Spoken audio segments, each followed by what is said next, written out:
Colgate Dental Cream to clean your breath while you clean your teeth and help stop tooth decay, and Luster Cream Shampoo for soft, glamorous, caressable hair bring you Our Miss Brooks, starring Eve Arden.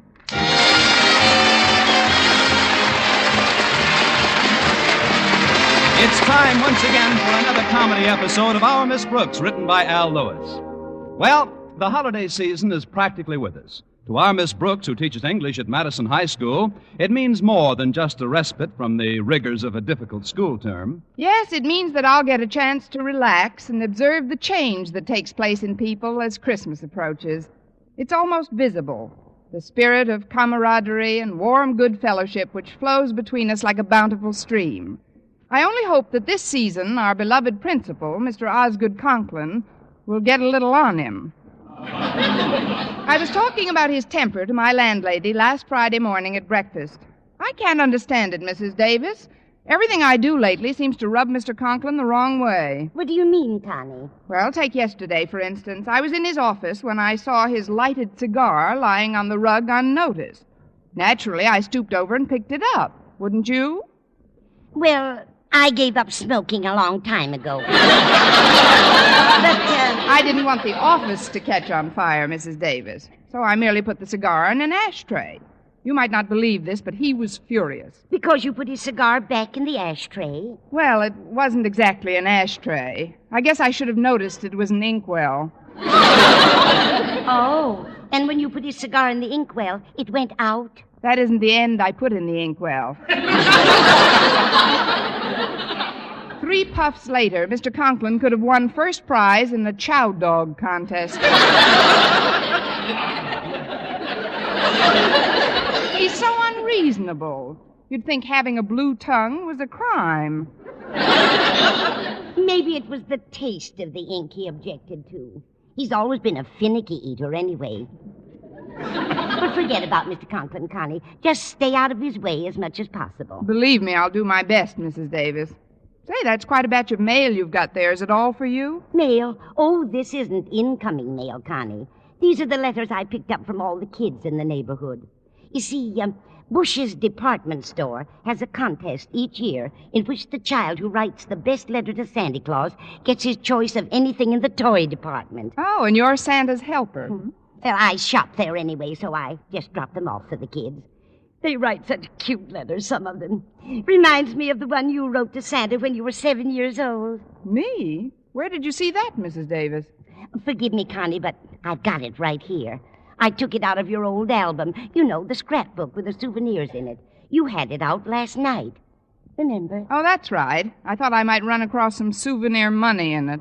Let's see the letter, Mrs. Davis. There you are, dear.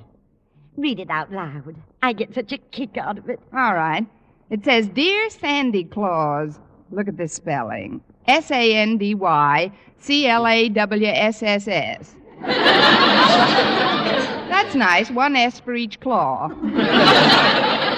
Read on, dear. I don't want you to bring me very much toys at all, 'cause then you would not have enough for all the other little children. Wasn't I a doll? Please, Sandy, just bring me a slate with some chalk and a eraser and some crayons and a ruler on account 'cause when I grow up, I want to be a English teacher. Signed, Connie Brooks, age 7. Isn't that touching, Mrs. Davis? Even at that tender age, I was already planning my future poverty. You knew what you wanted, all right. Now I'll just set these letters on the sideboard and pour us some coffee. Here's your cup, Connie. Thanks, Mrs. Davis. I'd better hurry. Walter Denton is picking me up this morning. Can we give you a lift? No, thank you. I'm going over to Bush's department store. They have a contest each year in which a child who writes the best letter to Santa Claus gets his choice of anything in the toy department? How did you know, Connie? You just finished telling me, Mrs. Davis. Oh, so I did. Now, where in the world did I put those letters?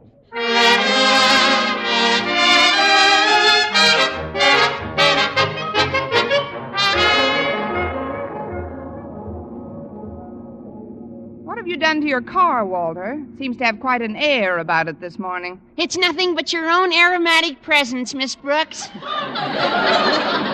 Well, thanks, Walter, but I'm not what I mean.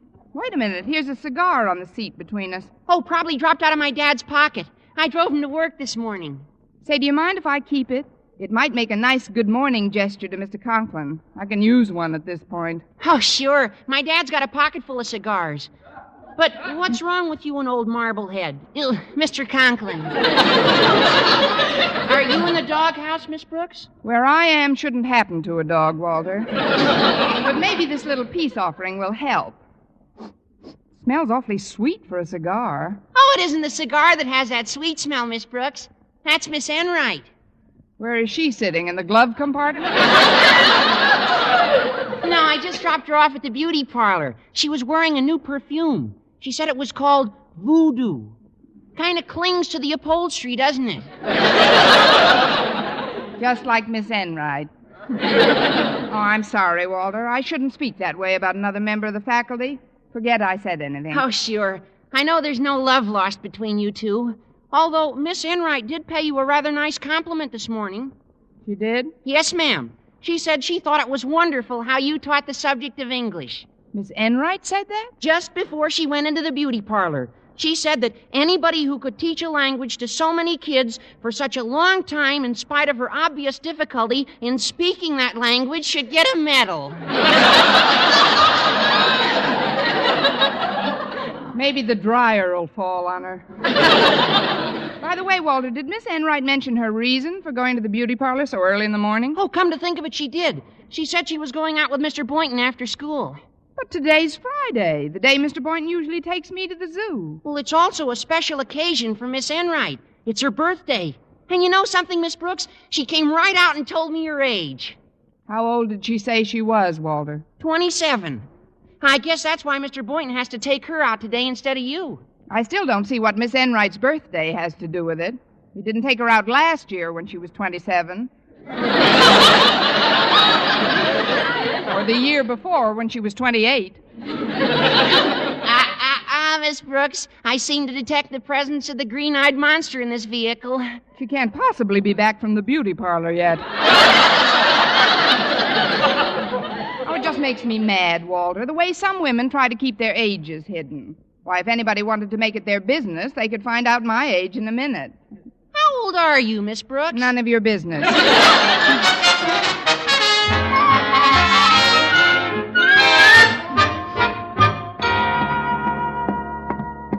There's Mr. Conklin going into his office, Miss Brooks. Now's your chance to slip him that cigar. Right, Walter. See you in class.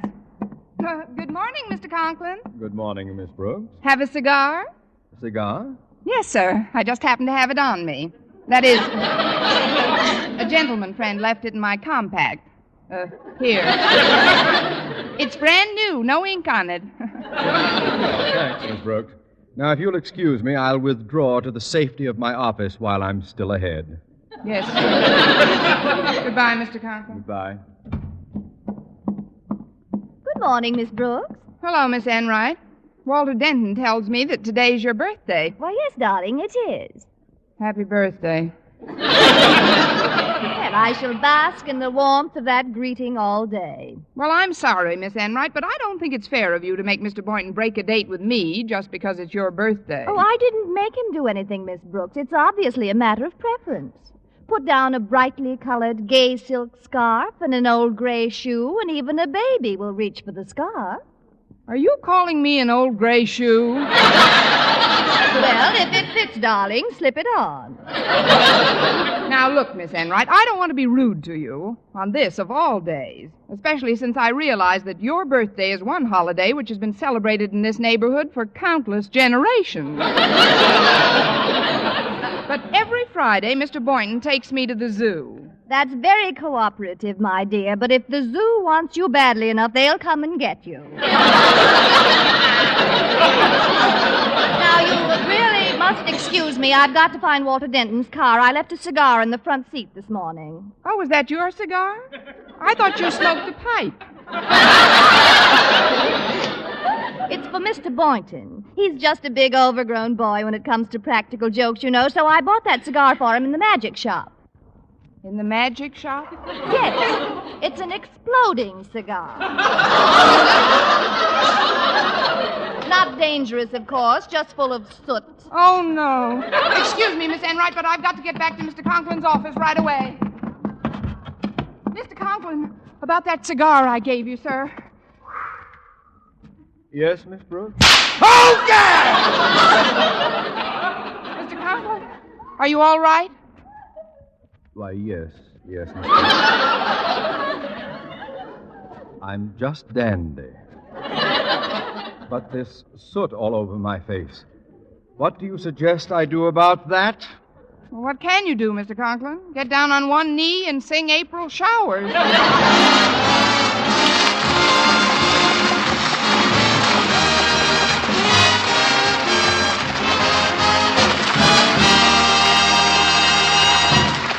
Our Miss Brooks, starring Eve Arden, will continue in just a moment. But first, here is Vern Smith. Now, proof that brushing teeth right after eating with Colgate Dental Cream helps stop tooth decay before it starts. Continuous research, hundreds of case histories, makes this the most conclusive proof in all dentifrice research on tooth decay. Eminent dental authorities supervised hundreds of college men and women for over 2 years. One group always brushed their teeth with Colgates right after eating. The other followed their usual dental care. The group using Colgate Dental Cream as directed, using Colgates exclusively, showed a startling reduction in average number of cavities, far less tooth decay. The other group developed new cavities at a much higher rate. No other dentifrice offers proof of these results. Modern research shows decay is caused by mouth acids, which are at their worst right after eating. Brushing teeth with Colgates as directed helps remove acids before they harm enamel. Yes, Colgates contains all the necessary ingredients, including an exclusive patented ingredient for effective daily dental care. So remember, always use Colgate Dental Cream to clean your breath while you clean your teeth and help stop tooth decay. Well,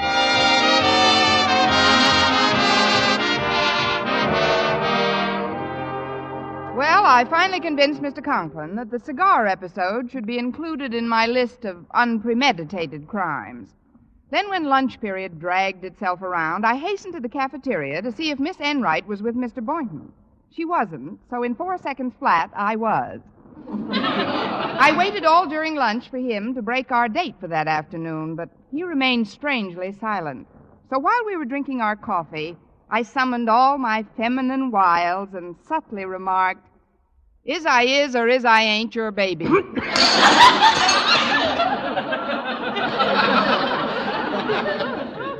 What did you say, Miss Brooks? Nothing, Mr. Boynton. Here's a napkin. It's just that I get a distinct feeling of guilt emanating from your side of the table. Guilt? What makes you say that? You paid for my coffee. It's all right. You can pay for mine next time. I paid for yours last time. We're even. But today is Friday, Mr. Boynton. Is that right? That's right. And we usually go to the zoo on Friday. Isn't that so? Well, yes, that's so. Well? Well, what? Is I is or is I ain't your baby? If you mean am I keeping our engagement, Miss Brooks, well, a funny thing happened this morning. On your way to the rabbit's cage? Yes, as a matter of fact, I was in my lab when it happened. I remembered an appointment I made for this afternoon with somebody else. Namely? My grandmother. That's it. My grandmother came into town unexpectedly this morning, and I promised to take her out for the day. She's rather helpless, you see, because, well, she's quite far along in years. You're not just clacking your crockery, Doc. It so happens, Mr. Boynton, that I know your grandmother. You do? Yes, she's 27 years old, and she teaches English at Madison High School. Miss Brooks, I've decided that rather than stoop to deception, I'd better be honest about this thing. What I told you just now about my grandmother, it isn't true. No. No, I made a date with Miss Enright for today, but only because it's her birthday, Miss Brooks. She told me her folks were living in another part of the country, and... My folks live in another part of the country. Well, Miss Enright also said she didn't have too many friends. I don't have too many friends. But Miss Enright is 27 years old today. My folks live in another part of the country. Well, I'm sorry, Miss Brooks. I just didn't want your feelings to be hurt. Don't worry about my feelings, Mr. Boynton. I've sent away for a plastic set. Hi, Miss Brooks, Mr. Boynton. Hello, Harriet. How are you, Harriet? Would you care to sit down? There's plenty of room at this table. Oh, thanks just the same, Mr. Boynton, but I've got to take this container of coffee to Daddy. Oh, is your father lunching in his office, Harriet? Yes. He says he's too embarrassed to eat in public today. There seems to be something on his neck he can't get off. The Board of Education? It's some black stuff. He didn't want to talk about it too much. Here, Harriet, let me take that coffee down to him. but It's the least I can do. You sit here and chat with Mr. Boynton, dear. He's very good company today, loaded with stories. Well, all right, Miss Brooks, if you say so. Here's the coffee, and here's some extra sugar. Daddy likes it plenty sweet. Thanks, Harriet. I'll see you later, won't I, Miss Brooks? As we both get older, you mean? Please drop into my lab after school. Maybe we can work something out. Perhaps we can all have a date together. Fine. I'll bring my grandfather for Miss Enright.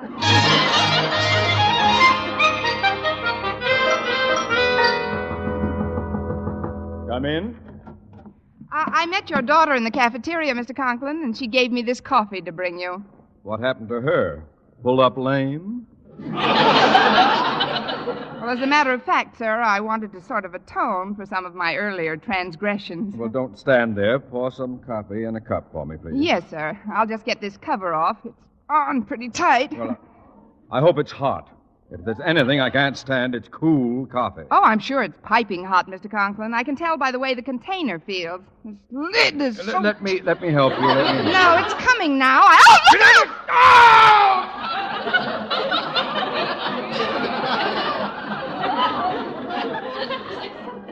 It is piping hot, isn't it?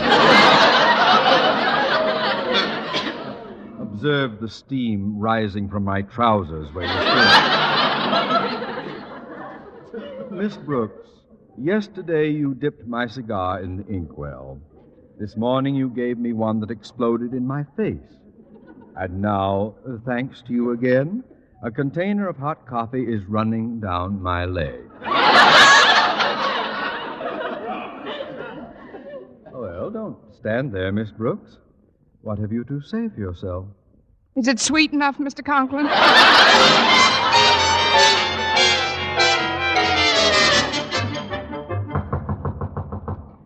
If it isn't Miss Brooks, come in. I said come in.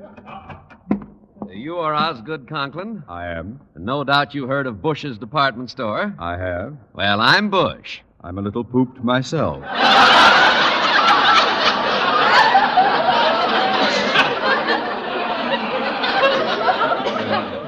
Sit down. I'll be brief, Mr. Conklin. Each year, my store gives away contest prizes to children who write in the best letters to Santa Claus. We like to choose some prominent citizens in our community to play Santa for this occasion. Hence my visit here. My dear Mr. Bush, if you're suggesting that I involve myself in the squalling clamor of hundreds of children in a department store, put it out of your mind. But, Mr. Conklin... You have no way of knowing this, of course, but I am a person with extremely high blood pressure and acute hypertension. Playing Santa to a band of yowling brats is out of the question. But I've invited all the photographers and reporters, Mr. Conklin. You'll get at the very least a 2-column picture in every paper. I'm sorry. It's absolutely unthinkable for me to 2-column picture? Of course. You see, we've picked the winning letter, and you're the ideal choice to present the grand prize this afternoon. Why me? Because you're a school principal, and the contest winner is a little 7-year-old girl who wants to be a teacher when she grows up. A teacher? Well, I guess I can arrange it. I'd hate to disappoint a child, especially this obviously backward little tyke. What time shall I be there, Mr. Bush? 4 o'clock sharp, please, and thank you so much for accepting our invitation. You're welcome, I'm sure. Now, if you'll excuse me, sir, I must inspect some new gym equipment that just arrived. Of course, Miss Conklin. Oh, before I leave your office, may I use the phone? Certainly. It's right there on my desk. See you at 4, Mr. Bush. Right, thank you.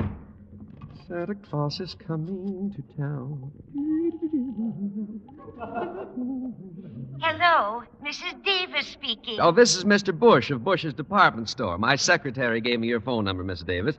Told me what a grand job you've done of rounding up the children's letters in our Letter to Santa contest. I was glad to help, Mr. Bush. Thank you, Mrs. Davis. Now, there's just one bit of information I need from you. Do you know where, Connie Brooks lives? Connie Brooks? Certainly. She lives right here with me. Well, that's a coincidence. Could I speak with her? Not now. She's still in school. Oh, of course. It's not 3 o'clock yet. As a matter of fact, I was just getting ready to pick her up. One of the students in school with her usually takes her home, but he's busy today. I see. Well, Miss Davis, you can do me a great favor. Instead of taking her home today, bring Connie right over to our store. What for? You'll see. What kind of toys does she favor, Mrs. Davis? Toys. Connie doesn't play with toys. Oh, the serious type, eh? Well, bring her over as early as you can, Mrs. Davis, so I can get acquainted with her. She'll probably warm up a bit after a nice romp in the sand pile.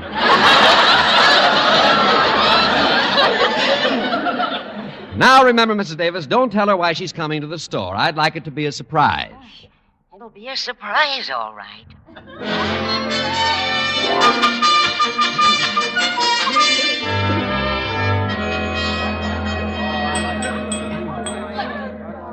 Now, will you please tell me what we're doing in Bush's department store, Mrs. Davis? I haven't enough money left to buy a Christmas seal, let alone do any shopping. Be patient, Connie. We'll find out as soon as I can locate Mr. Bush. I know. Let's cut out for the sand pile. It's right over there in the toy department. All right, but Oh, look, there's Mr. Boynton. Oh, hello, Miss Brooks, Mrs. Davis. Hello, Mr. Boynton. Excuse me just a moment, won't you? I'll go on ahead, Connie, and find Mr. Bush. Fine, Mrs. Davis. Well, Mr. Boynton, doing a little last-minute Christmas shopping? Oh, not exactly, Miss Brooks. Miss Enright asked me to come over here right after school. She's crazy about children, she says, and they're having some sort of contest here today. Where is she now? Oh, she's in the hardware department picking up a new roaster. She says next to children, she likes nothing better than cooking and housework. I bet she's terribly decent to animals, too. I'm sorry I didn't see you after school, but Miss Enright insisted we leave at once. After all, it is... Her birthday today, I know, Mr. Boynton. I had a hunch you two would wind up alone. Oh, we're only going to a movie, Miss Brooks. Donald O'Connor in Francis just opened at the State. It's the story of an army mule. Oh? That's where you're taking Miss Enright? That's right. What are you trying to do, start your own mule train? I just got the most charming pot, darling. Oh, you've acquired one of your own, haven't you, Mr. Boynton? Hello, Prudence. Cooked any interesting children lately? Please, ladies, please, let's get over to the toy department. They're getting ready for the ceremonies. The spotlight was just turned on that platform. Oh, fine, Mr. Boynton. I just adore toys. Oh, why don't you act your age? Come along, Miss Brooks. I see Mrs. Davis right in the front row. Attention! Quiet, please, children. Quiet, children. Quiet. Here, without further ado, is your old friend Santa Claus. Ho, ho, ho!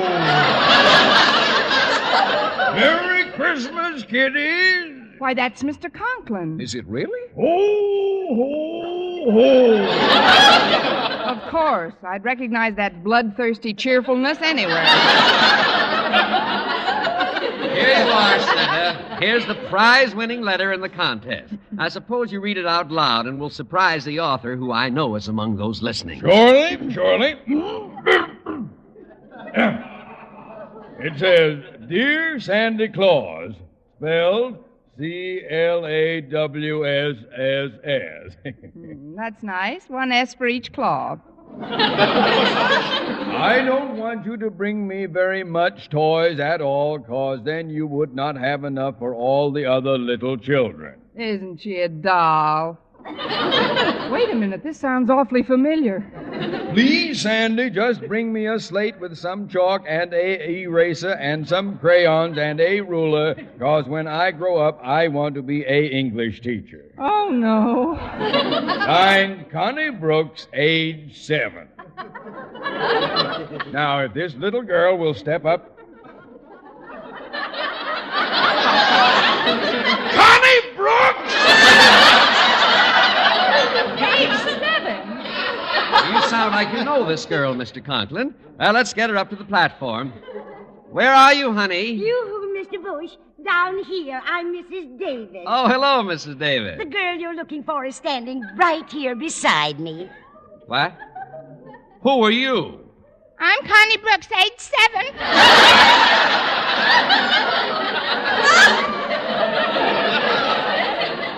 Miss Brooks, what's the meaning of this? Yes. What is this hoax? Oh, there was no hoax intended, gentlemen. Mrs. Davis must have absent-mindedly put my letter in with the other kids. When I wrote that letter, I was actually 7 years old. You were never that young, darling. Oh, this is terrible. The press and photographers will be here any minute. Give me that bag of toys, Mr. Conklin. This girl gets nothing.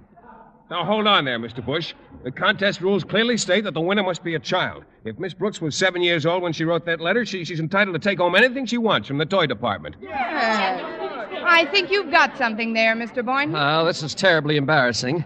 Miss Brooks, if you'll just leave the premises before the press arrive, you may have anything in the toy department you desire. What do you want? Mr. Bush, this is Mr. Boynton. Wrap him up.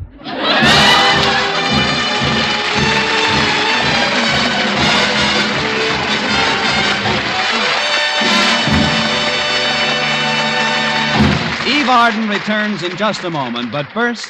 Dream girl, beautiful luster cream girl. Tonight? Yes, tonight. Show him how much lovelier your hair can look after a Luster Cream shampoo. Luster Cream, world's finest shampoo. No other shampoo in the world gives Kay Daumit's magic blend of secret ingredients plus gentle lanolin.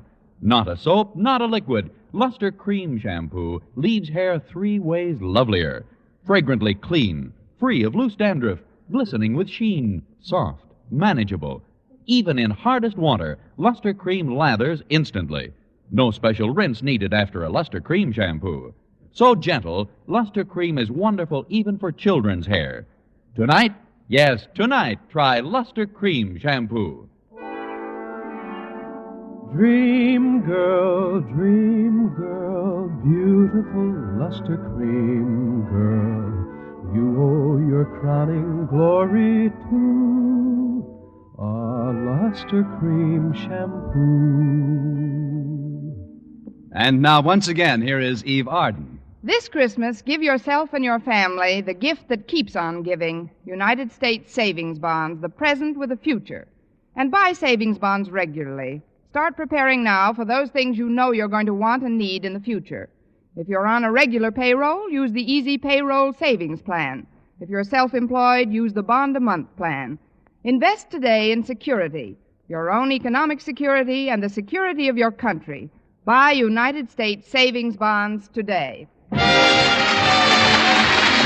Next week, tune into another Our Miss Brooks show brought to you by Luster Cream Shampoo for soft, glamorous, caressable hair, and Colgate Dental Cream to clean your breath while you clean your teeth and help stop tooth decay. Our Miss Brooks, starring Eve Arden, is produced by Larry Burns, directed by Al Lewis, with music by Wilbur Hatch. Mr. Boynton is played by Jeff Chandler, Mr. Conklin by Gail Gordon. Others in tonight's cast were Jane Morgan, Dick Crenna, Gloria McMillan, Mary Jane Croft, and Hal March.